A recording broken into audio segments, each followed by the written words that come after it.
Olá, amigos, muito bom dia. Hoje, 14 de agosto de 2018, terça-feira. Estamos aqui para mais um plantão do Jornal do Comércio, nessa interatividade, compartilhando conteúdos do Jornal do Comércio numa nova plataforma, num bate-papo com os articulistas do Jornal do Comércio que sempre trazem conteúdo de valor para os nossos leitores, alcançando também um novo público através da plataforma da internet, nessa parceria sempre muito bem-vinda do grupo de comunicação Jornal do Comércio, que inclui a Rádio Baré, com a Amazon Play TV Digital. E hoje eu tenho a satisfação, a alegria de estar aqui não apenas com um colega, colaborador, articulista, mas eu posso dizer com um amigo que já, desde quando eu retornei ao Jornal do Comércio, eu tive a satisfação de estar com ele. E considero realmente uma pessoa assim que soma demais em termos de conteúdo, principalmente nesse nicho que ele atua, que é um nicho muito importante para o Amazonas, e há um vazio gigantesco em termos de atenção e um desperdício gigantesco também por conta de você não dar prioridade ao setor primário do estado do Amazonas. Eu estou aqui ao meu lado com Tomás Meireles. Muito bem-vindo, Tomás. Mais uma vez aqui para conversar com os nossos seguidores sobre a tua coluna Agronegócio, que já tem há 15 anos no Jornal do Comércio. Isso. E faz a diferença realmente no tratamento do setor primário aqui no Amazonas. Bom dia, Fred. Mais uma vez eu quero agradecer a gentileza do convite, né? Segunda vez dentro desse novo formato. Bom dia ali a Bia e a quem está nos assistindo. Obrigado aí pelas palavras carinhosas. Realmente nós estamos aqui desde 2003, 15 anos, né? Tentando convencer as nossas autoridades que a saída para o caos econômico que o nosso estado se enfiou é o setor primário do estado do Amazonas. Então ninguém vai desistir de trilhar esse caminho. Hoje a coluna do JC vem mais uma vez falando desse potencial inaproveitado. Batendo em cima. Alguns como eu vai defender assim, acho que a solução vai ser botar o Tomás como secretário ou quem sabe até governador, para a gente poder dar solução a essa omissão histórica que o estado do Amazonas tem com o setor primário e com o desenvolvimento desse amplo nicho aí econômico que certamente é o futuro da economia. Quando a gente pensa em algo além do polo industrial de Manaus, é você conseguir desenvolver alguma coisa ligada à nossa vocação regional, à biodiversidade e que passa tudo por isso aí.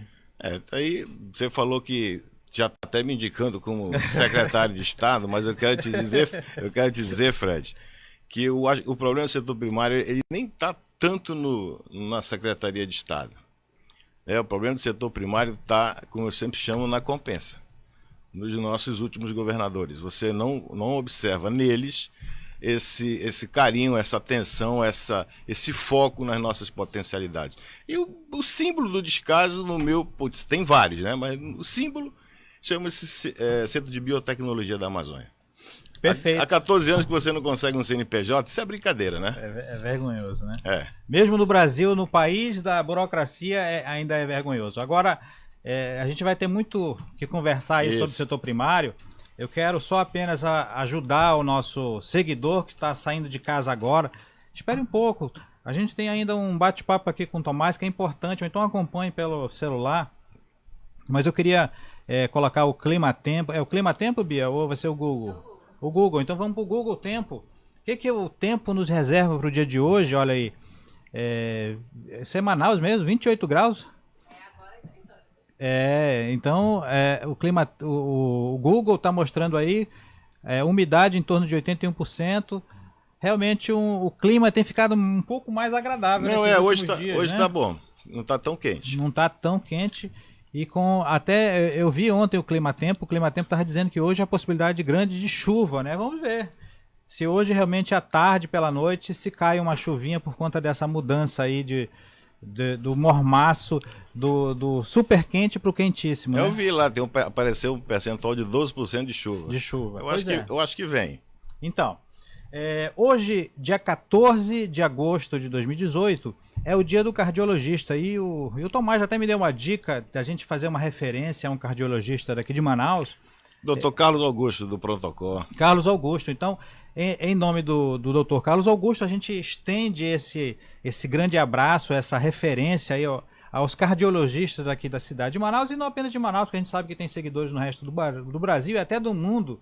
Então todos os médicos cardiologistas se sintam abraçados nesse dia do cardiologista, sabendo que é uma profissão de uma importância gigantesca, uma vez que a gente sabe que os problemas do coração são os grandes males aí do século, e muita gente precisa cuidar disso, e é importante dar atenção aos cuidados e às recomendações que os cardiologistas fazem.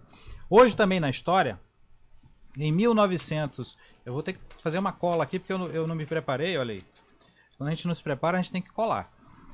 1958, na história, nesse dia 14 de agosto, a OTAN anunciou o relaxamento do embargo comercial aos países comunistas. Porém, em 58, os Estados Unidos mantiveram as restrições. É aquela situação da Guerra Fria que perdurou aí durante a segunda metade do século XX e que realmente marcou aí esse relacionamento tenso entre os países capitalistas e socialistas. É até estranho, hoje as pessoas, imagino, os nossos netos, filhos, eles até é estranho quando se fala isso, parece uma coisa assim de outro mundo, é uma coisa de livro de história, né? Verdade. Mas enfim, vamos seguir viagem.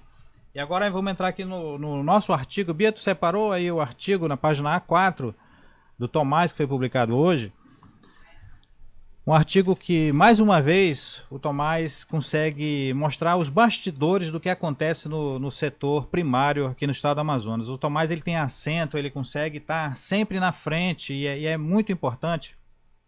E isso talvez seja o diferencial da coluna do Tomás. E não apenas a coluna, o Tomás tem um blog também que é muito acessado, exatamente por isso, porque ele está exatamente sempre adiante, ele vai antes da notícia, ele chega, na verdade ele é a própria notícia. Então ele esteve na semana passada na reunião na Câmara de Fibras, isso, fibras naturais, de fibras naturais da FIEAM, e lá articulou exatamente com os interlocutores do setor sobre atualização de tudo que tem acontecido, e nesse artigo a gente trouxe aí, vamos dizer assim, um resumo de tudo que está acontecendo. Exatamente. Então eu aproveito e faço essa pergunta, Tomás, o que a gente tem aí dessa problemática em torno do setor de fibras, que a gente sabe que é um problema que perdura já há algum tempo, diante da necessidade de importação de fibras naturais, quando a gente tem uma potencialidade grande para ser explorada aqui, e por que não acontece, Tomás? Explica isso para o nosso seguidor. Obrigado por essa oportunidade, Fred. E primeiro que esse fórum que aconteceu no auditório da FIEAM, ele faz parte da Subcâmara de Fibras Naturais.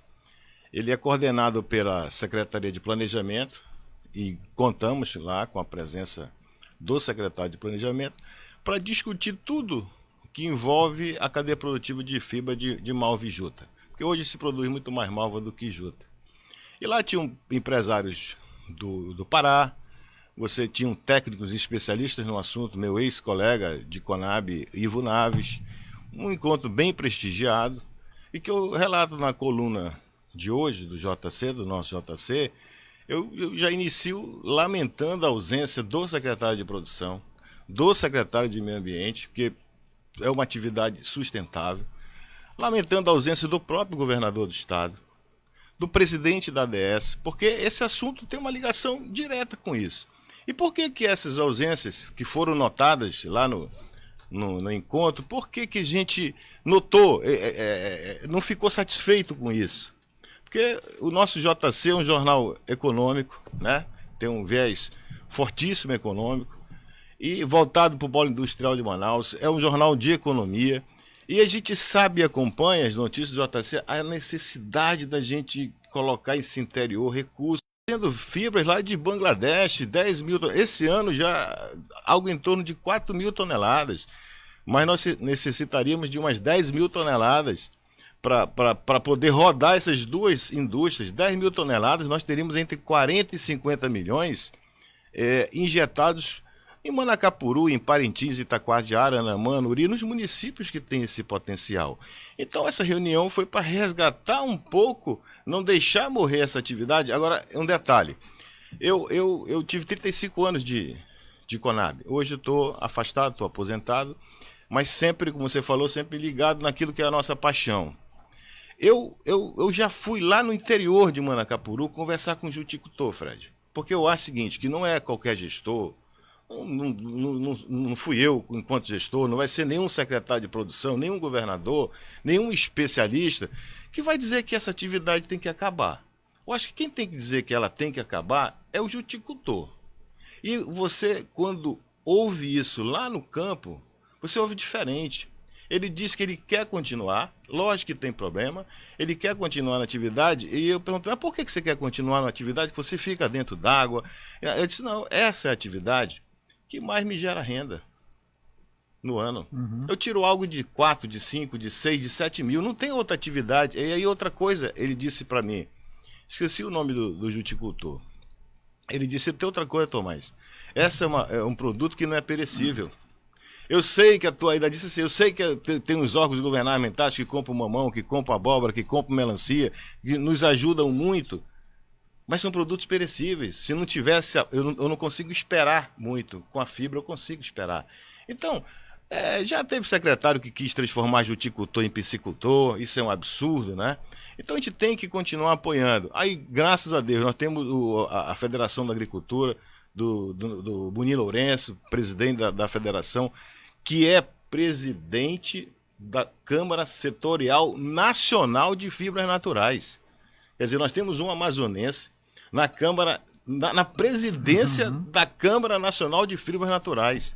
Aí você vê a ausência dessas autoridades de um evento importante.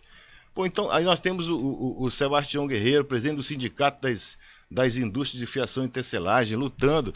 Você vê que no título do meu artigo eu cito a frase do Davis Benzecri, da Jutal, dizendo, nós estamos aqui para comprar tudo. Agora, se não tem produção, eu tenho que pegar isso lá em Bangladesh para rodar minha fábrica. E do lado dele estava o Hélio Junqueira, que é o dono da CTC do Pará, confirmando, sacudindo a cabeça e dizendo, nós estamos querendo comprar tudo. Mas enquanto não tiver, nós temos que buscar fora. Entendo. Tomás, só para o nosso seguidor que de repente não é muito afeito ao conhecimento, aos detalhes técnicos até da fibras naturais, podia explicar para esse nosso seguidor que não conhece tanto, no caso dessa produção, as fábricas elas trabalham que tipo de produto que é derivado dessas fibras? Isso, o grande foco é a sacaria. É a sacaria para embalar o café, é a sacaria, a café, que o Brasil é um grande produtor, é a sacaria para embalar a batata, enfim, é a embalagem. A sacaria é o forte dessas indústrias, e a sacaria ela é biodegradável. Entendeu? Então tem um peso ambiental até para as exportações desses produtos estarem dessa forma sustentável. Não tenha dúvida. Então essa matéria-prima, o grande foco dela é a confecção de sacaria para embalar a produção nacional nossa de café e batata e entre outros produtos, mas o forte é o café. Legal. Tomás, aí tu colocas muito bem dessa ausência sentida dos representantes do governo do estado, que inclusive veio um empresário do Pará para cá, se dispôs a vir de outro estado, dado a importância do evento, do encontro, do debate, e realmente essa omissão, vamos dizer assim, do governo do estado realmente é um peso considerável. Na verdade, atesta, na verdade, que realmente não se considera a importância devida à atividade e ao setor. Mas a pergunta, já que é preciso importar grande parte da produção de fora, por que a nossa produção ela não consegue nem o mínimo suficiente para ser mais do que hoje é? Legal, ótimo. Hoje nós estamos produzindo esse ano algo em torno de 5 mil a 6 mil toneladas, mas precisaríamos de 15 mil a 16 mil. Então tem essa defasagem que as indústrias estão buscando lá fora. Ponto. Por que isso não desenvolve? Aqui deve comprar algo em torno de 30, 40 toneladas, mas agora deixou um bom tempo sem comprar. Outra, o juticultor ele tem uma subvenção do Estado pendente desde 2015, 40 centavos por quilo. Aí você tem uma pendência de pagamento do Estado a esses viticultores, algo em torno de 5 milhões. Aí você vê recentemente na imprensa, no nosso Jornal do Comércio, você vê lá o Estado gastando 85 milhões para comprar implementos para distribuir para o interior. E não paga a subvenção que está atrasada de 40 centavos por quilo, que totaliza 5 ao juticultor. Isso desestimula a atividade. Semente, a subvenção atrasada, Fred. Terceiro ponto. Nós temos aqui, tem um projeto chamado Pitimalva. É um projeto que foi inclusive elaborado por um competente técnico da Embrapa, que hoje está na presidência da FAPEAN, que é o Edson Barcelo. Nós estamos aí há 3, 4 anos tentando conseguir do governo do estado 3, 4 milhões para esse projeto, que o Amazonas vai avançar na produção de semente aqui no estado, vai dar mais qualidade. Então, são esses entraves que fazem com que o Amazonas não atenda as 15 mil, as 16 mil toneladas que as nossas indústrias estão querendo. Então, são esses entraves, coisas simples. A descorticadora, que é um equipamento que tira o juticultor de dentro d'água para fazer isso fora, diminui um pouco aquele sacrifício. Ela está 10 anos em estudo aqui no nosso estado. E ninguém consegue colocar essa máquina para... Então, aí, por que eu fico assim, insatisfeito, não fico feliz quando eu vejo essas ausências? Porque são essas pessoas que, teoricamente, poderiam levar essa informação para o governador. Governador, olha, o senhor gastou 85 milhões com isso, mas olha, tem 5 milhões, vamos pagar o juticultor que está atrasado, vamos voltar a comprar semente do Pará, vamos botar, com 10 milhões, você consegue sair de 5 para 10 mil, para 15 mil toneladas, Fred. Isso aí significa, você investe 10 para deixar de mandar 50 para Bangladesh, isso é conta. Mas o que eu observo, Fred, que eu te falei, o problema parece que não está na secretaria, o problema é que nosso setor primário não tem agenda na compensa, não tem agenda com o governador, sabe? E quando você chega lá e diz, olha, o meu problema é saúde, educação e segurança. E o setor primário, para mim, colocando dinheiro no bolso do produtor, ele vai resolver o problema de saúde da família dele, vai resolver o problema da educação e vai ter emprego, vai diminuir a violência. É porque, na verdade, há uma contradição nesse tipo de argumento que se coloca, porque é exatamente isso. Você, quando faz a inclusão econômica e a interiorização do desenvolvimento no interior do estado, você diminui o problema da violência, que hoje é crescente. Hoje você tem assustador as notícias que chegam do interior do estado, o nível de favelização que você percebe em muitos municípios, que o próprio IBGE, nesse levantamento dos municípios do ano passado, mostrou que vem aumentando o nível de favelização no interior do estado. O problema de saúde, que são gritantes, principalmente nesse período de cheia, quando tem muitos municípios que ficam afetados por isso, que gera uma série de problemas.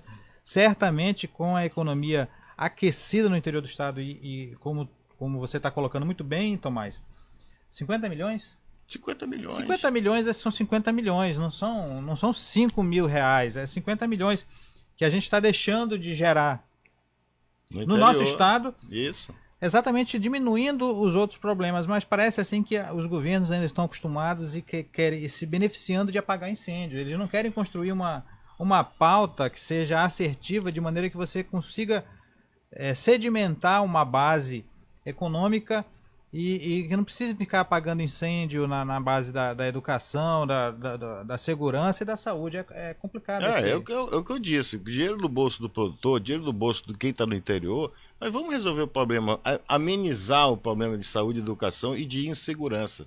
E eu queria aproveitar também aqui a sua oportunidade, dizer que já depois desse encontro que aconteceu semana passada no auditório da FIEAN, o SEBRAE, né, iniciativa do SEBRAE e também do sindicato de fiação, do Sebastião, da presidente lá da superintendente do SEBRAE e também da Federação da Agricultura. Já houve uma reunião segunda-feira passada em Manacapuru. Nós vamos ter o dia da juticultura, dia de campo da juticultura. E a gente espera que nesse dia de campo da juticultura as nossas autoridades esqueçam um pouco outubro, 7 de outubro e participe. Vá lá, pô, é isso aí. O que a gente quer é uma economia forte no interior. Então nesse dia a gente espera falar um pouco mais. Está agendado para 20 de setembro ou 19 de setembro. Depois a gente confirma no JC. Mas vai ser mais ou menos isso aí. Quer dizer, vai ser próximo do 7 de outubro, né? Espero que nossas autoridades que têm a caneta na mão para comprar semente no Pará, para pagar a subvenção que está atrasada, apoiar o Pitimalva, consigam, né, estar presentes para poder sentir lá do juticultor que eles não querem ser piscicultores, eles querem continuar na atividade, mas uma atividade que tem atenção. O que a gente pode... claro que eu não sou político, eu não posso prometer nada do governo do estado, mas o que eu posso prometer aqui do Jornal do Comércio é reforçar sim a nossa cobertura em relação ao setor primário. Ótimo, legal. Algo que a gente já vem fazendo, E muito bem. Vem buscando fazer, até por entender a importância do setor, a importância de você ter alternativa ao polo industrial de Manaus. Isso até os próprios industriais sabem, reconhecem, da necessidade de você buscar ir além apenas daquilo que os incentivos nos oferecem, das vantagens comparativas, mas você ter condição de aproveitar essa bonança que nós temos ainda por conta dos incentivos, de buscar realmente estender para todo o estado do Amazonas esse desenvolvimento, para que a gente tenha realmente um estado que seja muito melhor em termos de distribuição de renda. E aqui no Jornal do Comércio que eu posso prometer que a gente vai reforçar sim. Se tudo der certo, a nossa ideia é até conseguir ir até o juticultor no local para mostrar realmente o produtor, mostrar, eu não sei se tem cooperativa, imagino que tenha. Com certeza, cooperativas agropecuárias, tem a Comapen, tem a Coperjutas. Para a gente mostrar realmente como é que é lá dentro, de lá para cá, como é que está a situação. São cooperativas vinculadas ao sistema OCB-SESCOP, sistema também que tem um apoio bastante forte no setor primário. E o JC, setor primário, eu do setor, eu que tenho que agradecer ao JC por abrir as páginas aí sempre para o setor primário, deu uma cobertura danada para a questão da produção, esse evento que teve na Subcâmara. Perfeito. Eu soube aqui que tem um comentário no vídeo, vamos ver se a gente consegue ver aqui.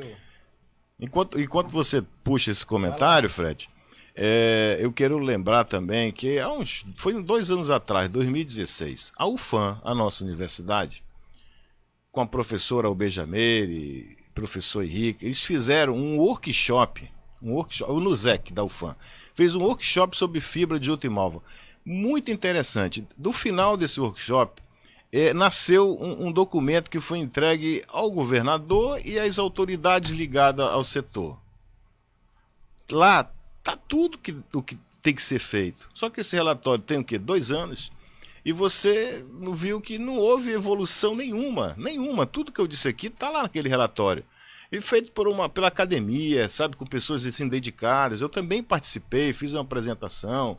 Mas, cadê? Nada. Pouco se evolui. Mas vamos lá. Tá. Eu não consegui atualizar aqui para ver a pergunta. Tu quer falar aí, Bia? Fala pra gente aí. Diga lá, Bia, qual foi o comentário aí? Tem que explicar o descaso com o terminal pesqueiro de Manaus. Olha aí. Tá. A gente... É do Pedro Neto. Pedro Neto coloca aí sobre a questão do terminal pesqueiro de Manaus. O que a gente tem a falar sobre isso, Tomás? O Pedro tá me provocando, né? Porque, inclusive, na página do Jornal do Comércio, a gente sempre, as minhas colunas já tocaram nisso aí. Nós temos um terminal pesqueiro lá ali da Panaí, né? Já há anos e que nunca rodou. Quer dizer, eu acho que até, Pedro, que nem vai rodar. Porque tanto problema que tem ali em cima daquele terminal, já passamos pela gestão Serafim, Amazonino, Arthur, e o terminal continua fechado. E todos prometem resolver, nenhum. O governador também, eu sei que foi verba federal, mas envolveu o governo, envolveu o município. Nós temos uma estrutura, né, que poderia servir ao pescador artesanal, que nunca funcionou. Então isso aí, Pedro tem razão, isso é uma outra imoralidade com uma cadeia produtiva que emprega muito mais do que o polo industrial de Manaus. Mas o que acontece no nosso estado? Nossas autoridades focam apenas em quê? No seguro-defeso. Então nós estamos chegando na época da safra, onde na época da safra... É o Bolsa Família, né? Isso. Então nós só temos foco no seguro-defeso. Eu não estou dizendo que não é importante. É importante. Mas, pô, nós vamos viver eternamente seguro-defesa. É a visão de essencialismo. Infelizmente, isso. Muitos governantes ainda têm essa... É o retorno do voto, infelizmente. Mas é isso. Agora, nós estamos chegando na época da safra. Você tem pacu, sardinha, matrinchã não, mas por botar pacu e sardinha, esses 2 peixes aí, tem o jaraqui. O pescador artesanal, ele é muito mal remunerado nesses momentos.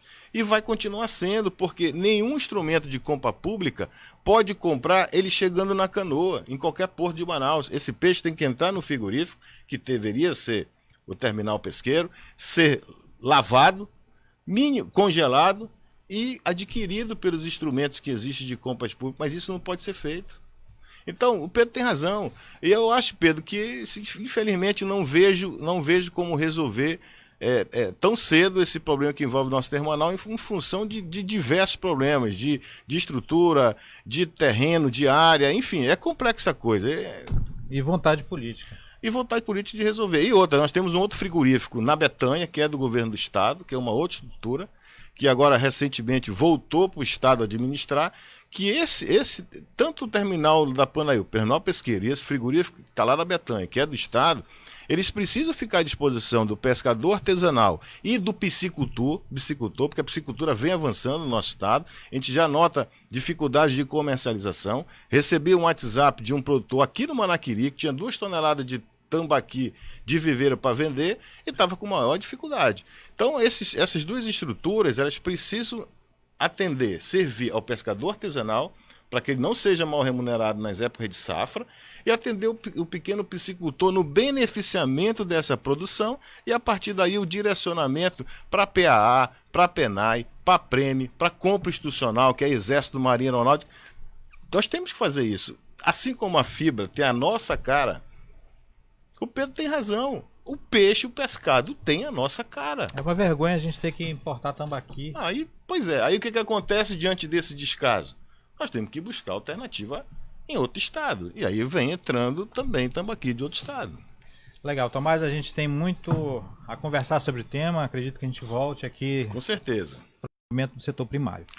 Eu noto, sabe, Fred, um grande quando nós temos um problema no polo industrial de Manaus que a gente tem que defender, não tenha dúvida, mas existe uma certa união do governo, da Compensa, com o nosso parlamento federal.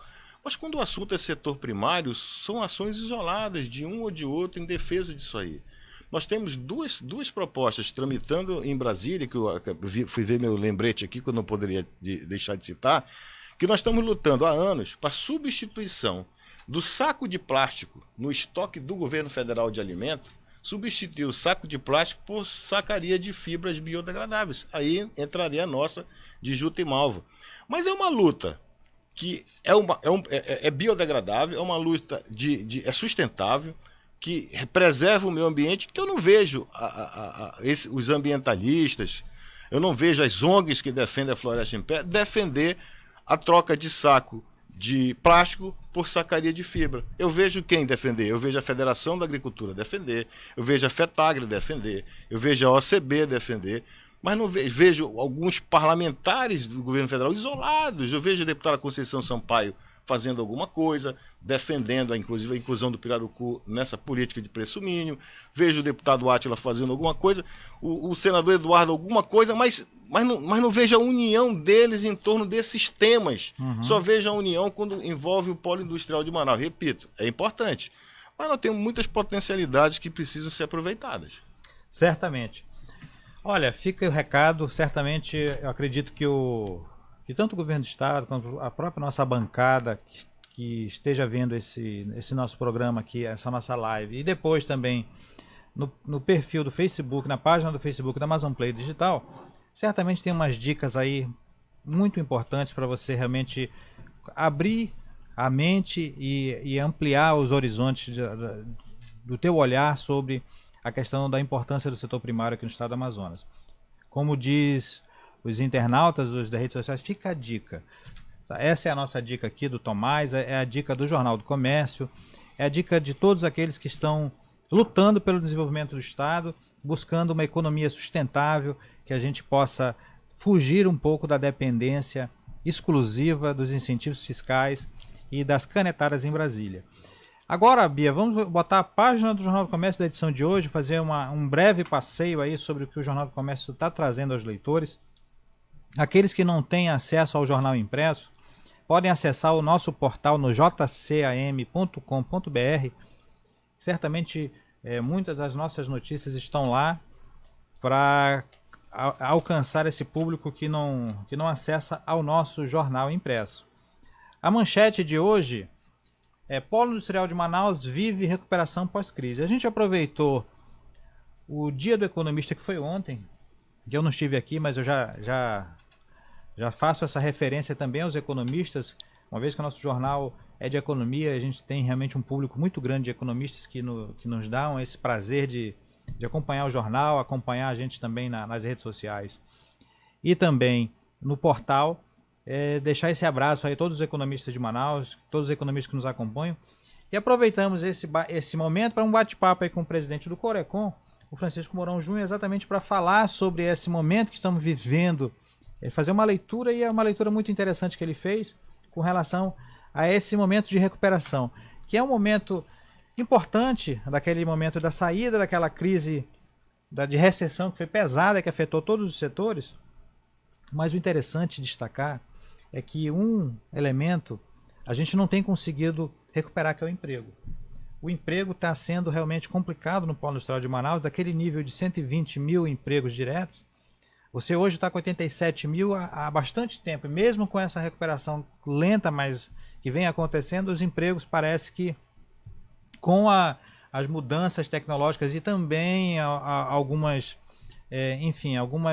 alterações nessa relação do mercado de trabalho, tem afetado aí. Não consegue retornar ao número de 120 mil, né? Não tem, é isso aí, Tomás, eu acredito que até é um ponto a mais para você olhar, da necessidade de você buscar incentivos para geração de renda, principalmente em outras atividades, para não ficar na dependência do emprego com carteira assinada no distrito.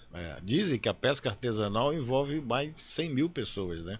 Só uma atividade do setor primário. E aí muitas vezes é desprezada, você tem apesar de que é importante o distrito, o Polo Industrial de Manaus, mas infelizmente essa omissão alcança, por exemplo, no distrito a gente tem um distrito industrial que busca atrair empresas, mas as ruas estão esburacadas, você não consegue ter uma recuperação plena dali, realmente complicado essa relação dos governos com relação a... E eu conheço bem essa situação das ruas do distrito, porque a Conab funciona no distrito. Sofreu muito, né? E eu fazia esse vai e vem diariamente, né?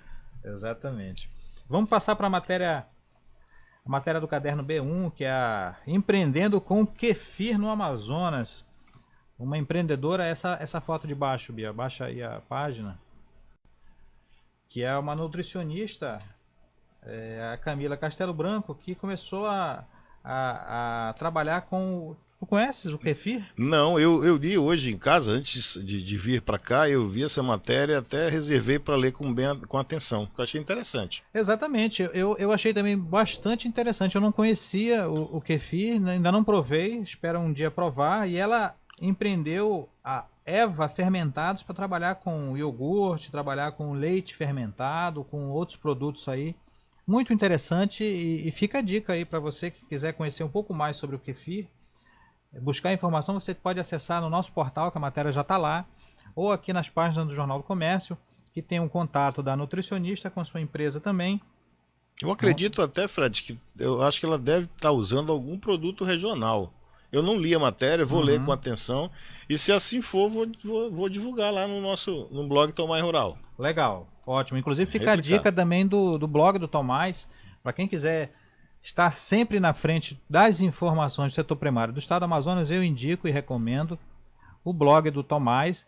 Quem quiser ir atrás, procure o Facebook dele, que é um caminho muito fácil de você localizar. Tomás Meireles com... Não, Tomás Rural.